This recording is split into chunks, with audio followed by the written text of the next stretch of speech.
Hello, welcome back. My name is Tony, and today I will be talking about HR, which is actually human resources. So it's another part of a company, and the main aim of this part of a company is actually to do the hiring, to hire new employees that will benefit your company. So they don't do just the hiring, they do bunch of other things.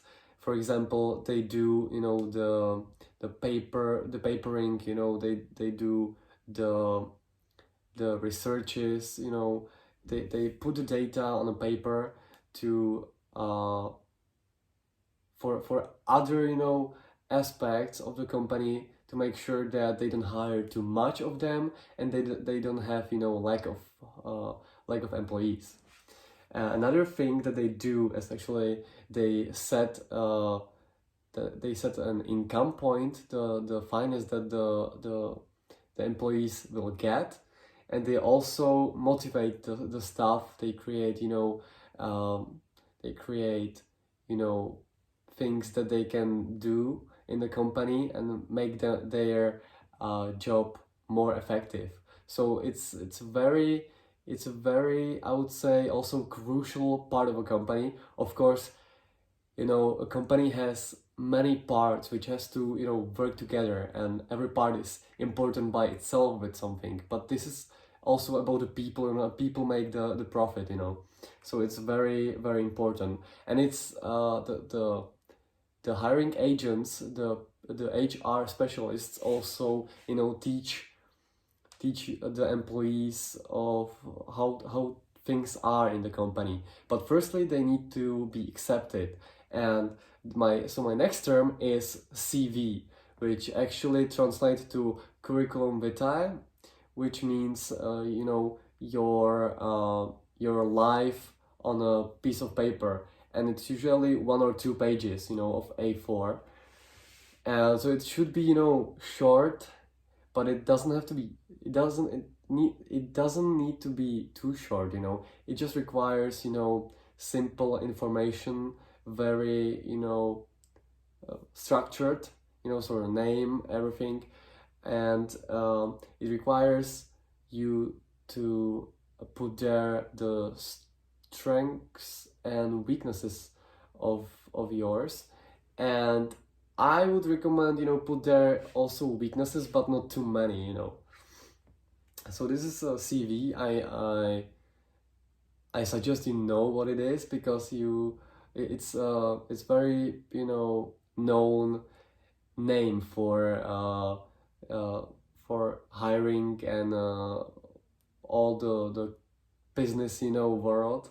So I knew you knew it, but the CV, I for example didn't know what the shortcut is. So the point I made there was to show you actually what CV means. The third term that I chose is a degree or diploma, which would be, the main part of the CV in because it proves your education, what you learned, where you was, that you actually learned for a period of time, so the company knows that you are learnable. People without education, they don't usually accept, or accept in a very low, standards. So keep educating yourself, because it's important.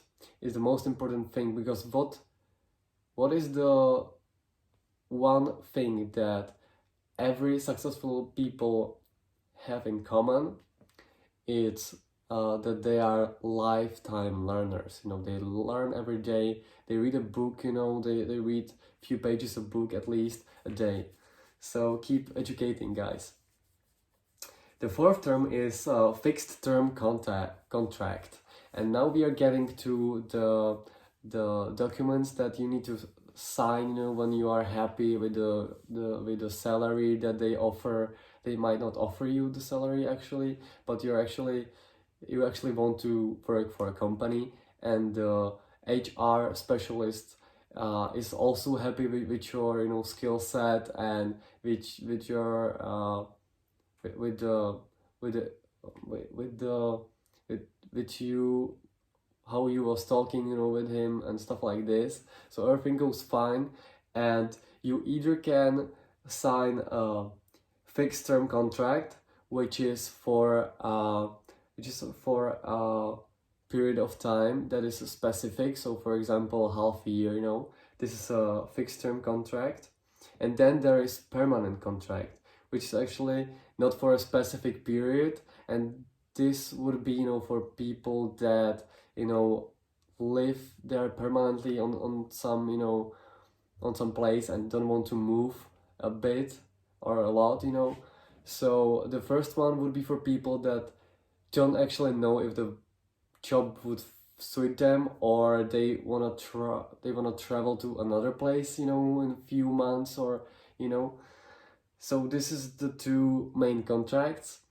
And the next term is a new hire. So you would be actually called a new hire when you would be accepted to a company, you know. Hey, new hire, you would say. And those would be, you know, how people would call you, but you don't have to be called like that. And probably nobody would actually really call you like this, but the bosses or the HR specialist mark you as a new hire, you know, because you are new in the company. You need to be actually a bit, you know, recorded. So they need to know how you work in a company, how you behave between the new the workers that are already in the company, you know. They just need to uh, keep an eye on you. Another is a resume. Resume, I think it comes from French, and it means your folder in your company. And this is a really important one, because you need to know that the company keeps an eye on you the whole time when you are there, and they actually write about, you know, your behavior, how your social status is. You know, they might also look to social medias if you post something that isn't really, you know, appropriate. And they keep a folder that they know, you know, that how you are, what you actually is, what's your personality and stuff like that, you know, your family status, stuff like that. And you just want to know about that, but don't make a big deal about it, because I think it's a regular thing right now in the companies. And without that, you know, you couldn't, you know, keep your position in the company, because it's on a daily basis, you know. And it became a part of the HR specialist, that they monitor you all the time. So, you know, just behave, you know, be yourself, and just be fine, you know. What can I say more about that, you know? All right, so the last term is actually assets, and this is a term that I already described in my previous videos, but in human resources, it actually means something different, you know. It doesn't change, you know, the positive meaning of it.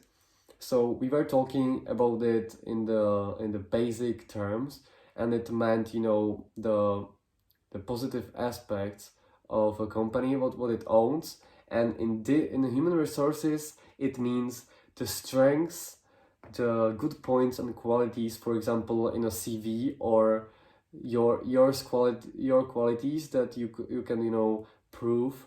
For example, it would be the communication skills, you know, the computer, you know, education that you got, you know, that would be, you know, the skills. But it's called assets because it's something you can give the company, you know. That's what the company want from you to tell them, you know. So that's what you have to sell yourself to the HR specialists. So talk about rather the positive things, and maybe put there one negativity that you think you are not that good at, but, you know, subtract that with, like, for example, 5 skills that you're good at, and the company actually needs you to be good at, you know. So if it would be, you know, if they would be hiring a new HR specialist, you know, you would need to be very good at communication. And if you tell them that you are a very good programmer, you know, it wouldn't be as important as the empathy, or, you know, the working with clients. Alright, so I think this was a pretty smooth video about the human resources. I hope you liked it, and I will be happy to see some new subscribers, and we are happy that you stayed that long with me. So if you are interested about our website, it's LEPŠÍ ZNÁMKY.cz, and see there the courses that we have. There are a lot of online courses held by professionals, you know. I'm an amateur that is trying to, you know, educate myself also about those terms, and creating content that will benefit also you, you know. But there are another, you know, professionals that know how the job is done, you know. I'm still a student, so look at our website, you know, there are tons of courses, you know, the language courses, there are extra courses that can benefit you, for example, for some tests, you know, or just if you want to be educated, just go there, you know. Alright, have a nice day, keep smiling, and this was a Tony. Peace out.